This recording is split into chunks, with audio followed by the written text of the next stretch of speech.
कथा मेरी वो कि एक समय का जिक्र था।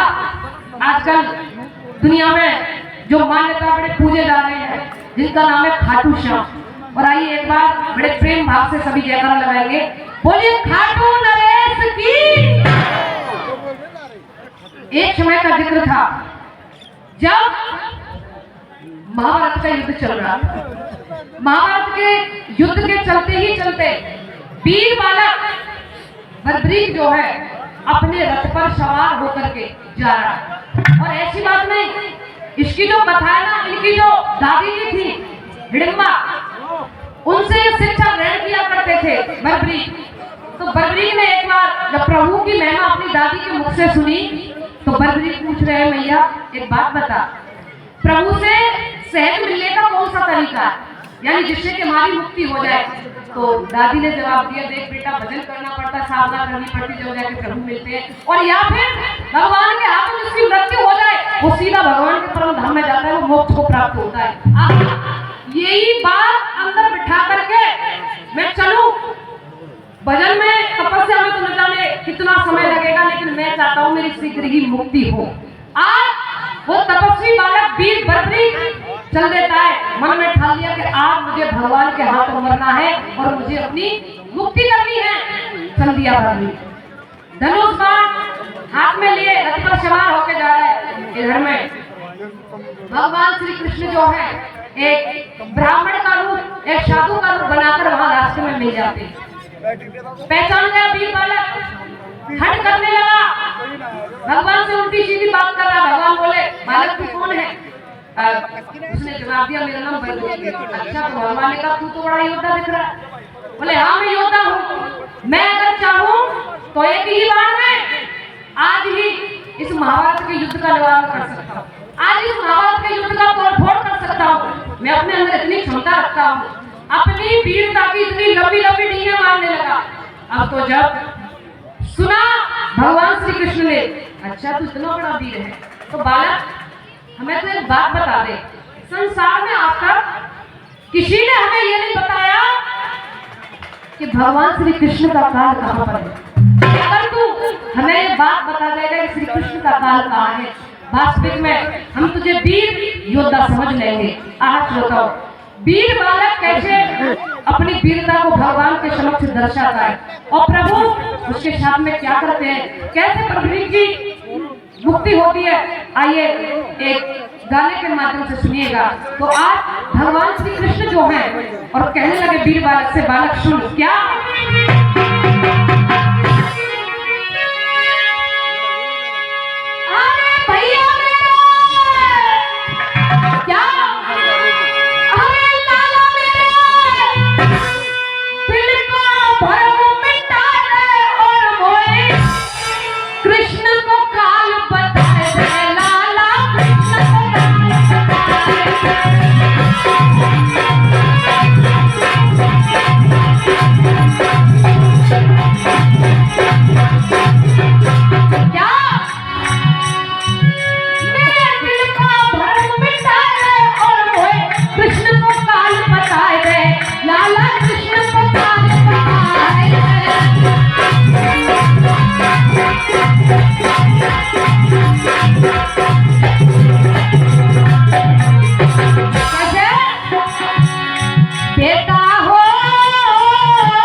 जैसे ही आज वीर बालक ने भगवान की इतनी बातों को सुना, क्या करता वीर बालक? अरे इतनी सुन के बरबरी कले, इतनी सुन के बरबरी कले, धनुष पे बाण चढ़ायो है। बालक ने अपने धनुष पर बाण संधान कर लिया प्रभु की बातों को सुन करके। बालक को पता नहीं है अभी ये क्या होने वाला है। इतनी सुन के बरबरी कले, धनुष पे बाण चढ़ायो है। अरे छोड़ दियो है, छोड़ दियो तीनों लोकल, पाताल फोड़ निकल आया है। अरे छोड़ दियो तीनों लोग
तू मुझे भगवान श्री कृष्ण का काल बताते और सुन, जब तू इतना ही बड़ा वीर है, कितना बड़ा वीर है, बालक कहता है मैं अपने अंदर इतनी सामर्थ्य रखता हूँ कि ये तुम्हें वृक्ष दिखाई दे रहा है ना, मैं एक ही बाण से उस वृक्ष के सारे पत्तों को छलनी कर दूंगा।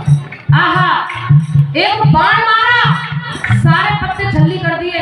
वही भगवान अपने तलवे के नीचे पत्ते को दबा लेते, देखा वो भी पत्ता छलनी हो जाता है, इशारा कर दिया, क्योंकि तलवे को छू करके बाण जो है निकल जाता है।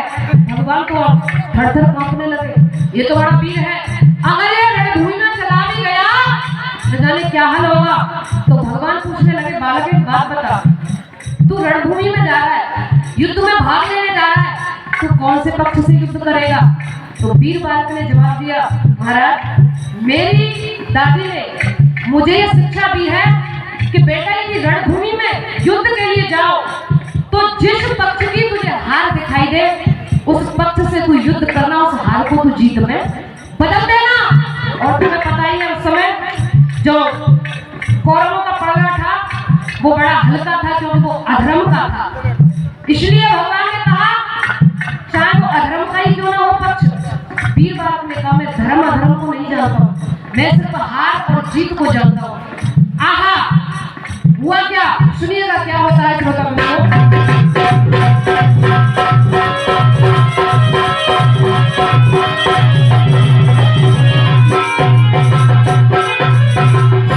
कहने लगा, अरे जिसकी हार होएगी स्वामी मैं उतई की जीत कराऊंगा,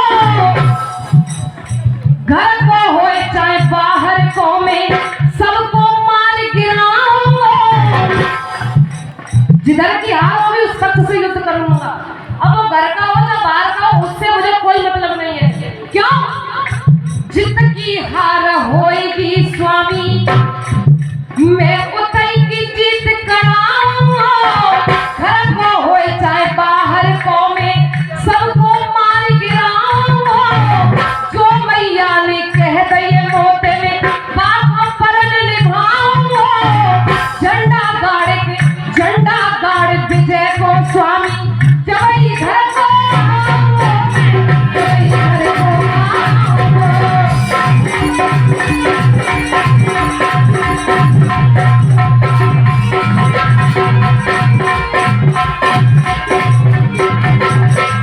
कह दिया युद्ध में विजय की पताका लहरा करके मैं वापस घर पर लौटूंगा, ये मेरा वादा है, वचन है आपसे।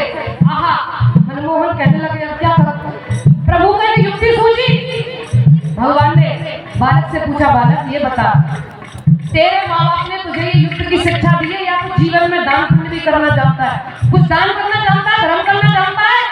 ओहो, जब दान की बात आई तो वीर बालक कह रहा, महाराज मेरे जैसे दानी से आप दान की बात कर रहे हो, क्या चाहिए आपको बताइए। आहा, असली दानी हूँ मैं स्वामी, भरभरी कहने लगा है कृष्ण जी से, असली दानी हूँ मैं स्वामी, तुम चाहे जब अजमाए लियो, अरे अब मांगो तो अब दे दूंगी, फिर पीछे पर जाए लियो। कहा महाराज मैं असली दानी हूँ, आप मुझसे अभी परिचित नहीं हो, दान यदि तत्काल मांगना चाहते हो तो मैं देने के लिए तैयार हूँ, बाद में दान लेना चाहते हो तो बाद में भी मैं तैयार हूँ। तो भगवान ने कहा दान तो बच्चा हम अभी लेंगे, लेकिन उससे पहले तुझे 3 वचन भरने पड़ेंगे, ऐसा ना हो कि कहीं तो अपने बातों से मुकर जाए, वचन भर। बरबरी ने समय के चक्र में आकर के भगवान से 3 वचन भर दिए, प्रभु तुम जो मांगोगे मैं वही दूंगा, वही दूंगा और वही दूंगा, कह दिया। आहा, प्रभु कहने लगे देखी बचन लौट मत जाइयो, क्या कहा? देखी बचन लौट मत जाइयो, पीछे मत थुकाइयो।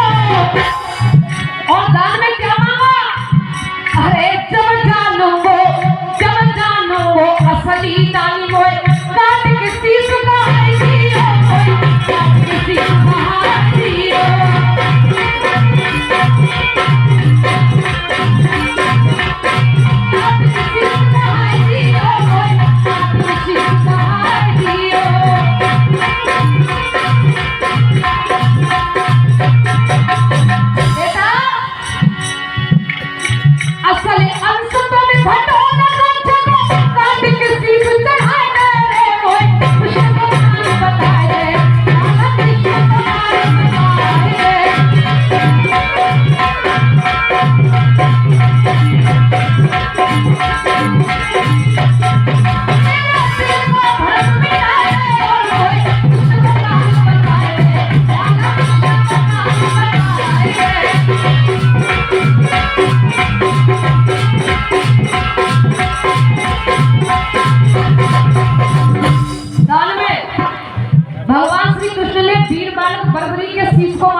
बोला ये क्या हुआ, इतनी इच्छा थी युद्ध में भाग लेने की, ये क्या हुआ, सारी इच्छा खत्म हो गई।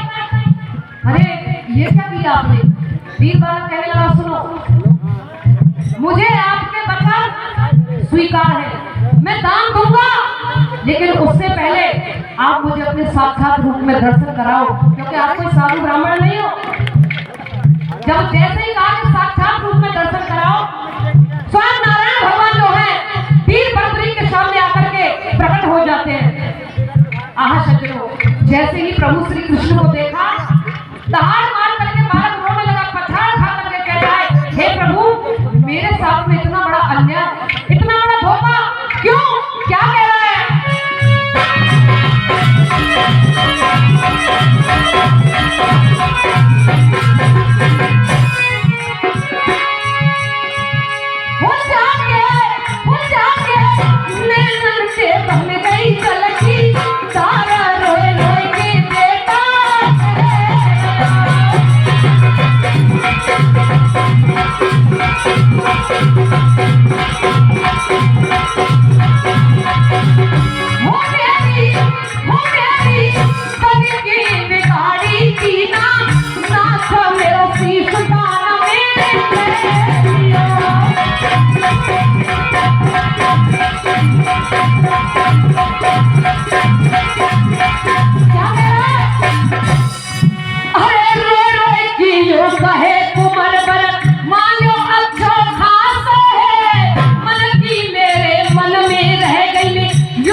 लेकिन उससे पहले मेरी एक इच्छा पूरी कर देना, मेरा शीश किसी ऐसी ऊंचाई पे ले जाकर के रख दीजिए जिससे कि मैं इस महाभारत के युद्ध को सारे को अपने नेत्रों से देख सकूं।